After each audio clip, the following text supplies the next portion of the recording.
Bonjour à tous et bienvenue sur cette nouvelle vidéo de présentation de jeux de cartes. J'espère que vous allez bien, j'espère vous trouver en forme aujourd'hui. Quel est donc ce jeu que je vous invite à venir explorer avec moi? Alors il s'agit d'un tarot. On va faire attention au reflet, de Elemental Wisdom Tarot, un très joli coffret avec de très belles illustrations, vous verrez, vous me direz ce que vous en pensez. Un jeu des studios Tarot TK, ils font de très jolies choses, si vous ne connaissez pas encore, n'hésitez pas à aller découvrir tout ce qui est proposé dans cette boîte, parce qu'il y a vraiment des jeux qui sont très sympas et très intéressants. Il y en a vraiment pour tout le monde. Il y a plein de poussière sur mon tarot. Alors, donc, le Elemental Wisdom Tarot, celui-ci est en anglais. Est-ce qu'il y a eu une traduction en français ou pas? Je ne sais pas du tout, je ne saurais pas vous dire.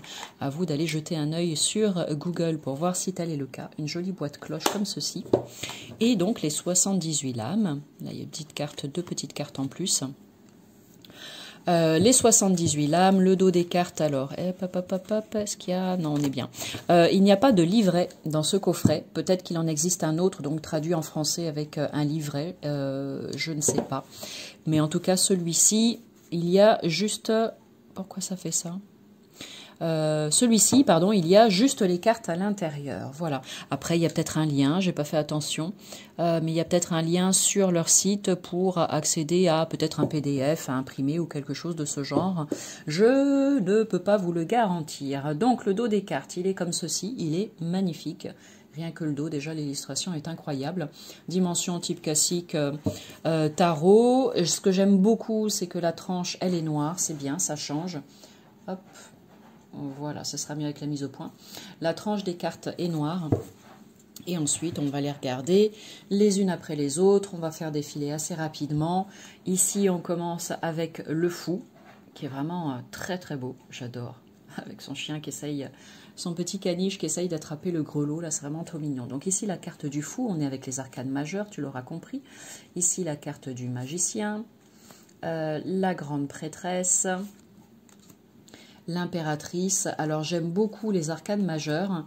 Je suis peut-être un petit peu moins fan, l'empereur, le pape, le hiérophante, des arcanes mineurs, tout simplement parce que j'aime bien quand il y a des scènes de vie avec les arcanes mineures, que ça me parle beaucoup plus. N'étant pas une professionnelle du tarot, je suis bien plus à l'aise avec les oracles et le Lenormand et le Béline. Et donc j'aime bien quand il y a des scènes de vie dans les lames, avec les lames mineures du tarot, comme ça me permet de l'utiliser un peu plus facilement, tel un oracle, et c'est beaucoup plus parlant pour moi. Ici, la carte de l'ermite qui est incroyablement belle. Bon, en même temps, c'est et ça restera, je crois, ma lame préférée au tarot, l'ermite. Regarde comme elle est belle. Voilà. Ensuite, hop, on a la roue de la fortune. Ici, la carte de la justice. Le pendu qui est pris dans cet arbre là, c'est très beau aussi. On a ici la carte de la mort qui peut faire peur, moi je la trouve très belle. La tempérance, quelle douceur. Elle est incroyablement belle aussi. Le diable, ici la carte de la tour, la carte de l'étoile.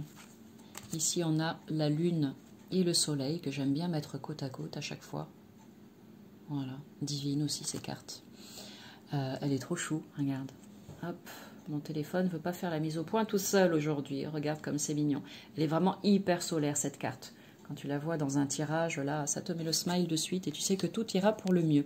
Ici, la carte du jugement. Ici, la carte du monde. Et ici, on va poursuivre. Donc là, c'était les 22 lames majeures. On va poursuivre avec les suites. Ici, on a la suite de bâton. Avec l'as de bâton. Ici, le 2 de bâton. Ce côté un peu tribal que j'aime bien aussi. Le 3 de bâton. Ici, le 4 avec ce joli couple et les deux belles colombes au-dessus. Le 5 de bâton. Le 6. Le 7. Le 8, le 9, ici le 10. Alors oui, tu me diras, oui, Il y a des scènes de vie, hein, on est bien d'accord. Mais ce que je voulais dire tout à l'heure, ici on a le page, regarde comme il est beau. C'est que j'aime bien quand il y a plus de détails encore sur les cartes, pour me permettre à moi de les comprendre mieux, tout simplement. Ici on a le page, qui est vraiment très très beau. Ici, donc le cavalier, je vais y arriver, le page, le cavalier, pardon, de bâton.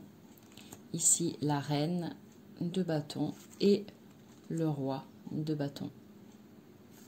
Et ici, on va poursuivre avec la série des coupes.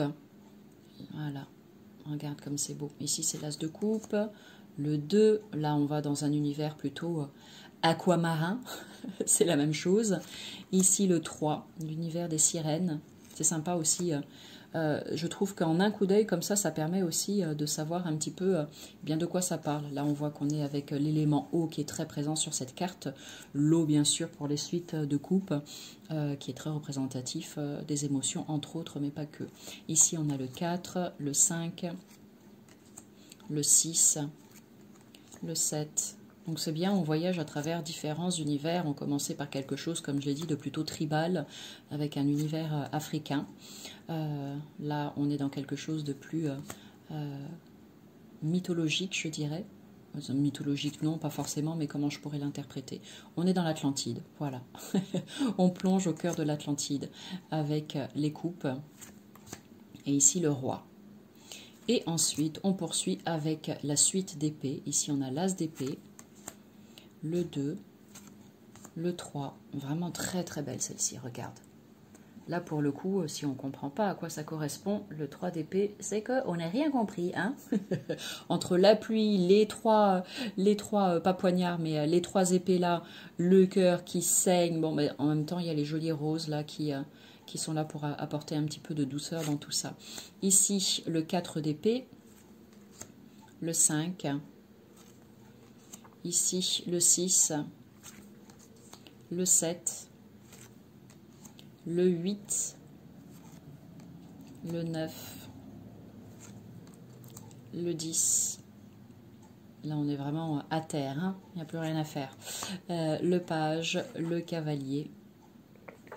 Ensuite, hop, la reine d'épée, le roi d'épée. Et on va poursuivre et terminer avec les pentacles, la suite de pentacles ici. Le l'as, le 2, le 3, le 4, le 5, le 6, le 7,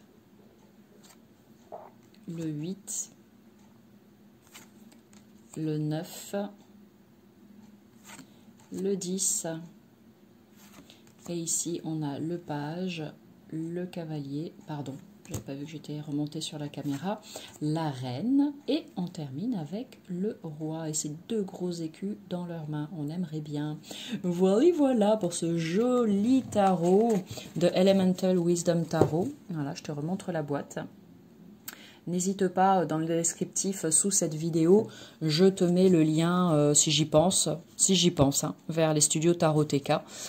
Sinon, bah, c'est pas compliqué, hein, tu as fait arrêt sur image et puis bah, tu vas sur ton moteur de recherche préféré et tu sauras retrouver tout ça sans problème. J'espère que cette petite vidéo de présentation t'a plu. N'hésite pas à liker, bien évidemment partager, parce que je suis sûre que tu connais des personnes qui, tout comme toi, sont fans de tarot et qui seront intéressées de découvrir ce magnifique jeu. Et puis, n'hésite pas à enregistrer aussi cette vidéo si tu souhaites y revenir plus tard. Voilà. Allez, moi, je vous laisse avec le fou. Osez entreprendre, osez vous lancer dans l'aventure avec cette carte, entre autres, mais pas que, comme symbolique et signification. Et puis, moi, je vous dis à bientôt pour une nouvelle vidéo. Salut!